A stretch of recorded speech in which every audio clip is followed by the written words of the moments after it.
Welcome back. We're at task 4, updating the security group. So when we were last looking at our lab, we could see that the gateway is not responding. All right. So that inventory load balancer is not responding back to requests.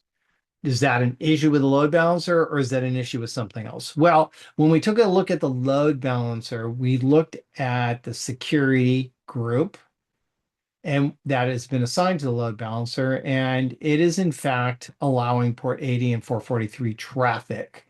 So the balancer can receive the traffic. So that means the issue is somewhere else. And so let's take a look at the lab. In the lab, it's telling us that we're going to use something called security group chaining, where the traffic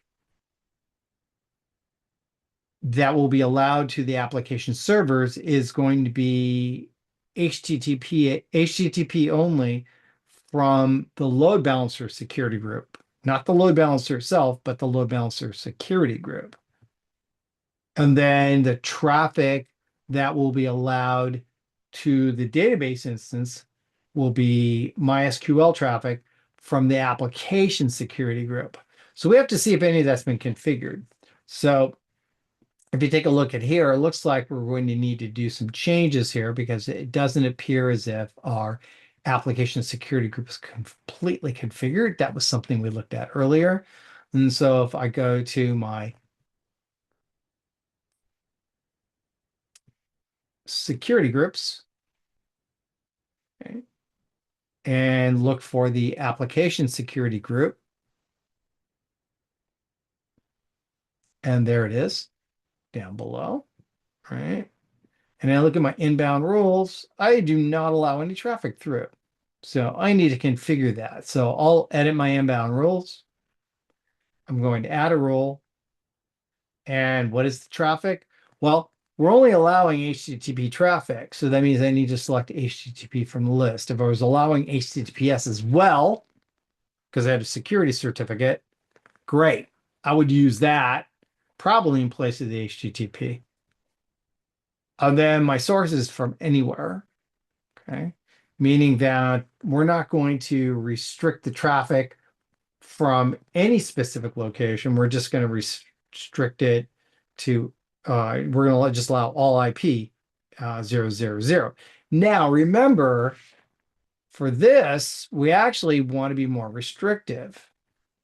Instead of allowing all HTTP traffic from anywhere, which is what we did here, we're going to allow the HTTP from the load balancer security group. So this isn't going to work according to the specs of the lab. What I need is the load balancer security group, which I can see right down here. Now, if you want to narrow down your list, because sometimes the window doesn't show you everything because it gets cut off, you can start typing in SG and then look for your inventory load balancer security group. Okay. And then let's see if they want us to put anything else in there. Sometimes they want a description, right? Okay. And yes, we're going to put a description on the rule that says that it's traffic from the load balancer.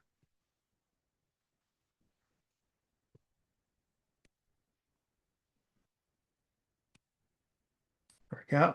And I'll save my rule. Okay. Now let's hit a refresh. And there it is. Now at this stage, can I work with the inventory? Well, let's find out. Now, I'm going to go ahead and hit the add inventory button. So it looks like it's already interacting with the database, by the way. And the reason why I say that is this information is most likely being populated from the database. So if I click add inventory, and I'll go ahead and fill this in, I'll just put in San Diego. This is Amazon Echo. And we'll say the quantity is 4. Okay, great. I'll submit my query, and there you go. So it's working, and you can see that it's interacting through the US East 1B availability zone. So this is the EC2 instance that it's interacting with. Okay. Let's add another bit of inventory. Now notice that when I clicked on the add inventory, the application server that responded is this server in US East 1A. So you'll notice what's happening here is my load balancer is working. It's using both EC2 instances, sort of a round robin approach. Let's see if the second EC2 instance can also interact with the database. It looks like it because based upon what I'm seeing here, but you never know. So I'll go ahead and say that this is from Las Vegas.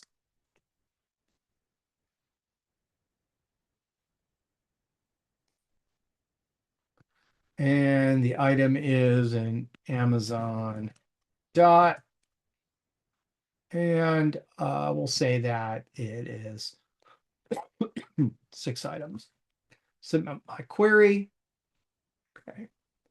And you'll note that that query was sent, but because the way this is application has been set up, we don't have to get a response from the server that we sent the request to. The server sends the data to the database, right? And then to complete this, a request is made to a second server, or let's rephrase that, a subsequent request is made, and the respondent this time is the second server. So this allows the ability for a server to fail and not lose the transaction, because the transaction information isn't tied to the server itself, right? So that's an important key when you're using autoscale, is that we make it more flexible to ensure that if an instance is not responsive, that's not a big deal. Or if the request goes to a completely different instance, that shouldn't be an issue, because we're going to make sure that the data, the necessary data for any kind of persistence is going to a database of some sort. If we need a persistent connection with an EC2 instance, then what we would have to turn on is stickiness, so that the load balancer will only use that database for the conversation, for the transaction. Sorry, we'll only use that EC2 instance for the conversation or transaction. Okay. Be that as may, we don't need to worry about that. That's all working, but there is something else we need to do. Okay. We have to configure the database security. So that means that we have to go make the security group more secure.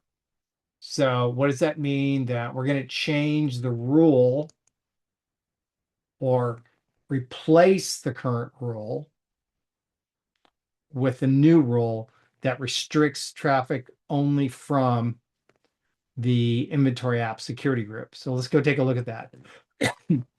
So go back to my security groups. And here's my inventory database security group.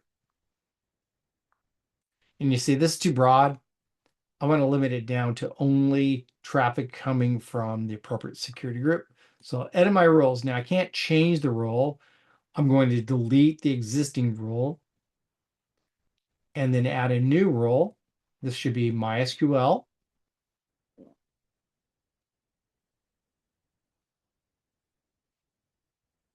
And once again, I'm selecting the security group, and this means only traffic from instances that are using the inventory app security group.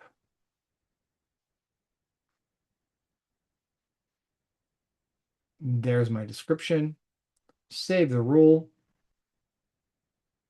And then they need to make sure that this still functions. So I'll add inventory. Just going to call this test.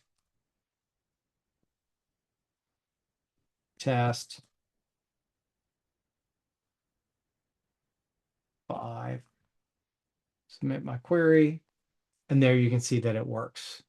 So we're all good.